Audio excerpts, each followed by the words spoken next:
नमस्कार, मैं हूं रजत अवस्थी और आप देख रहे हैं इम्पैक्ट भारत टीवी। एक गंभीर विषय पर एक बार हम फिर चर्चा करने बैठे हैं। हालांकि इस विषय पर मैंने पहले कई बार आप लोगों से बात भी की है, आप लोगों की राय भी मांगी है, कुछ लोगों ने दी अपनी राय। उससे समझ में आता है कि आज के समय में लोग जागरूक तो हो रहे हैं, लेकिन जिस तरह से अभी चीजों को समझने की जरूरत है, जिस तरह से केवल ये नहीं कि हाँ हमारे देश की कोई प्रॉब्लम होगी तो हम देखेंगे, नहीं, हमारे जैसे दूसरे देश में रहने वाले लोगों पर भी अगर कोई जबरदस्ती की आफत आती है या जबरदस्ती की आफत थोपी जाती है तो उस पर हमारा आवाज उठाना सबसे बड़ा धर्म होता है। और एक मीडिया का तो कर्तव्य है कि वो उसे पूरी तरह से दिखाए, उस मामले को छिपाना नहीं चाहिए। लेकिन फिर भी कुछ लोग गैर जिम्मेदारी दिखाते हैं, लेकिन हम इसे अपनी जिम्मेदारी मानते हैं, इसलिए मैं बार बार इस विषय पर आप सबसे बात कर रहा हूँ। आज फिर करने वाला हूँ। विषय बस वही है, बांग्लादेश में जो हिंदुओं पर अत्याचार की सीमाएं पार हो रही हैं। लोग बसते हैं ये शब्द बोलने में कि हिंदू, वहां पे हिंदुओं की आबादी कम है तो उन पर बात नहीं होगी। इस देश में अगर किसी समुदाय की आबादी कम है तो उस पर खुल के बात होगी। राजनेता, विशेषज्ञ बड़े बड़े आ जाएंगे, चैनलों के पैनल में बैठेंगे, अपनी अपनी राय देंगे। वो हिंदुओं का इतिहास बताने लग जाएंगे, सनातन का इतिहास बताने लग जाएंगे, लेकिन वो कभी भी बांग्लादेश के हिंदुओं पर हो रहे अत्याचार के बारे में बात ही नहीं करेंगे, न ही कोई करना चाह रहा है। आप सोचो, किसी का घर तोड़ा जा रहा है, आप ये चीज सोचिए, मंदिर तोड़े जा रहे हैं। इस्कॉन कितनी बड़ी संस्था है, उसके जो पुजारी हैं उन्हें गिरफ्तार कर लिया गया है, उन पर देशद्रोह का मुकदमा चलाया जा रहा है, जो रिपोर्ट हमें मिल रही है। क्या ये सब चीजें चिंता में डालने वाली नहीं है? अब एक सवाल यहाँ पर आता है कि बहुत सारे लोग यहाँ पर बोलते हैं कि भारत में देवकीनंदन ठाकुर जी महाराज जो भागवत करते हैं, कथावाचक हैं, धर्मगुरु कहा जाता है उनको, वो अगर एक धर्म संसद शुरू करने की मांग करते हैं, सनातन बोर्ड की अगर वो मांग करते हैं इस भारत देश में, तो उन्हें पक्षपाती बोला जाता है। उन्हें कहा जाता है वो दूसरे समुदाय को डरा रहे हैं, वो तो नाजायज चीजें मांग रहे हैं, सरकार कैसे दे सकती है। वहीं अगर इस देश में वक्फ बोर्ड की बात होती है और वक्फ बोर्ड ने आज फिर एक कॉलेज की जमीन पर अपना दावा ठोका है, कहा ये मेरा है। किसी के भी घर पे जाके दावा ठोक देते हैं, उसके बाद जिसकी प्रॉपर्टी पे दावा ठोका गया है वो साबित करता फिरे। ये मनमानी रोकने के लिए अगर मोदी सरकार बिल लाती है संशोधन करने के लिए, तो ओवैसी जैसे नेता खड़े होते हैं और बोलते हैं कि ये तो एक समुदाय के खिलाफ सरकार है, एक समुदाय को टारगेट करके काम हो रहा है और ये गलत है, वक्फ की जमीन हथियाना चाहती है सरकार। और वहीं पर जब कांग्रेस की सरकार वक्फ बोर्ड बनाती है, जितना मुझे जानकारी है बनाती है, तब किसी भी हिंदू नेता ने उस समय आवाज नहीं उठाई थी कि ये जो बोर्ड बनाया जा रहा है ये आगे चल करके इस देश के लिए बहुत ही घातक साबित होने वाला है। तो उन्होंने क्यों बोर्ड बनाया? वोट बैंक के लिए। आज कांग्रेस एक विशेष समुदाय के लिए क्यों आवाज उठाती है? वोट बैंक के लिए। सवाल तो उठेगा ना।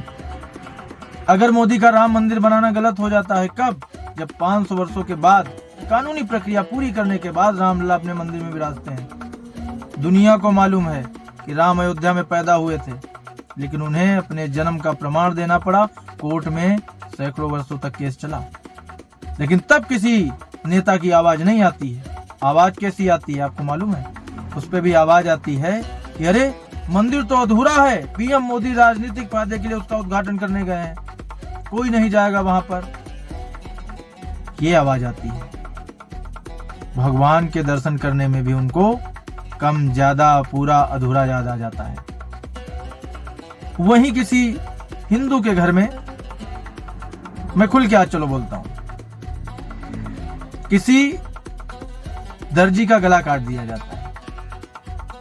आप समझो ये बहुत बड़ी घटना थी।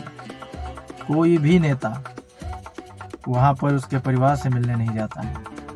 लेकिन वहीं जब संभल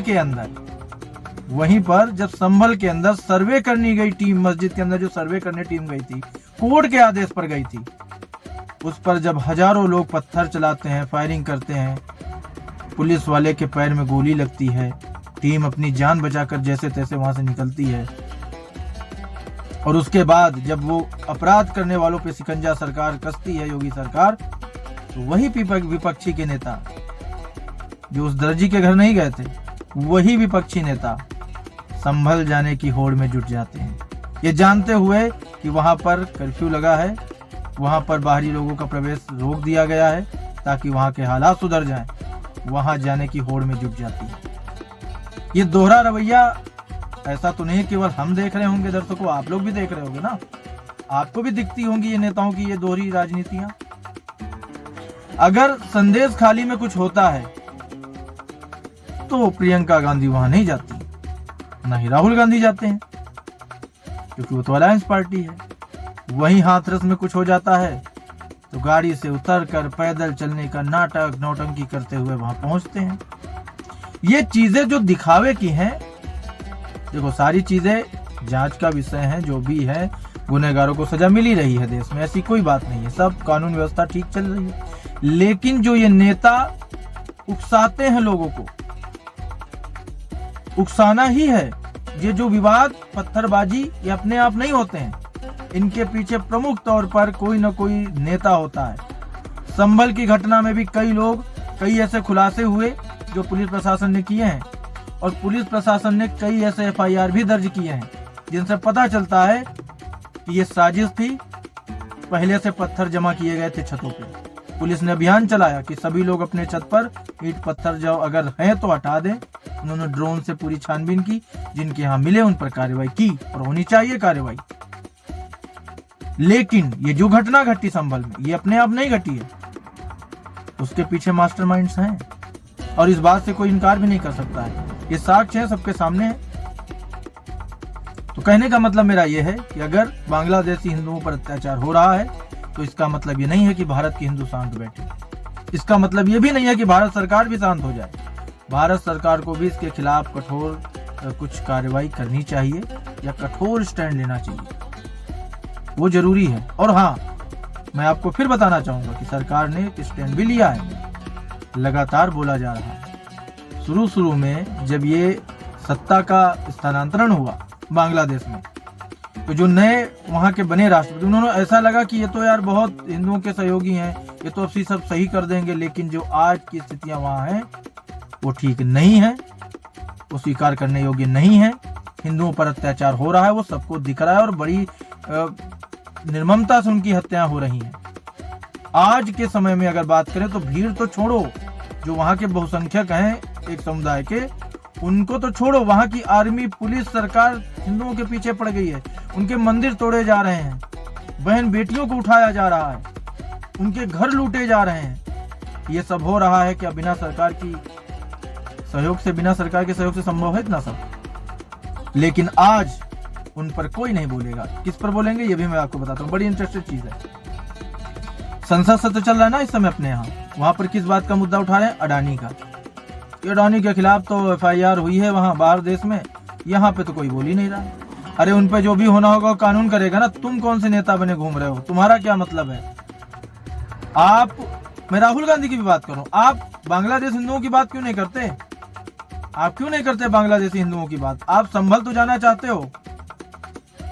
वहां पे कहा गया कि 4 किसी विशेष समुदाय के लोगों की जान चली गई। वहां पे हुआ कि भाई पुलिस की गोली से गई, फिर पुलिस ने पोस्टमार्टम के बाद क्लियर किया कि भाई पुलिस की गोली से नहीं, वो आपस में जो फायरिंग कर रहे थे उनसे गई है जान।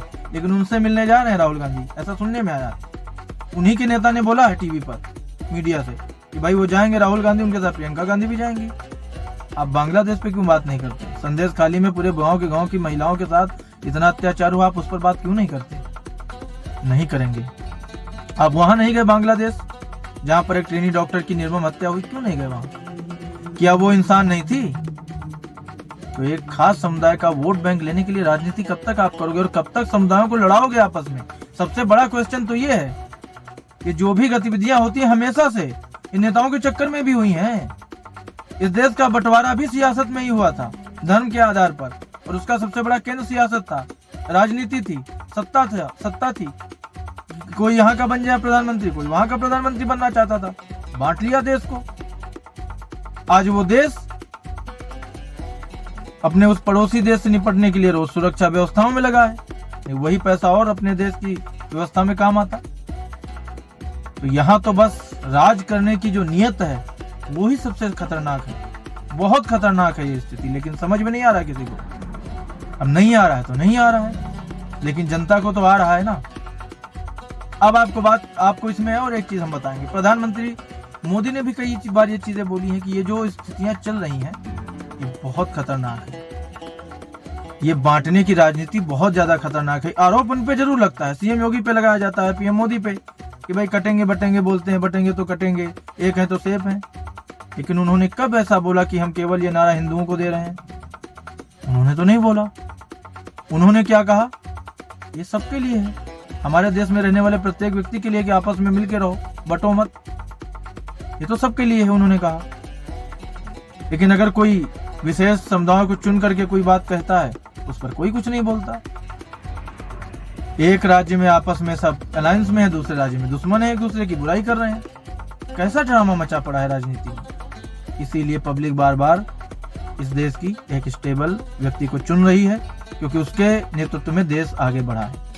मेरा ऐसा मानना है कि सरकार जरूर बांग्लादेशी हिंदुओं के लिए कुछ कदम उठाएगी। तो अभी के लिए इतना ही। अब हमारी मुलाकात आपसे होगी एक और बड़ी खबर के साथ। तब तक आप देखते रहे इम्पैक्ट भारत टीवी।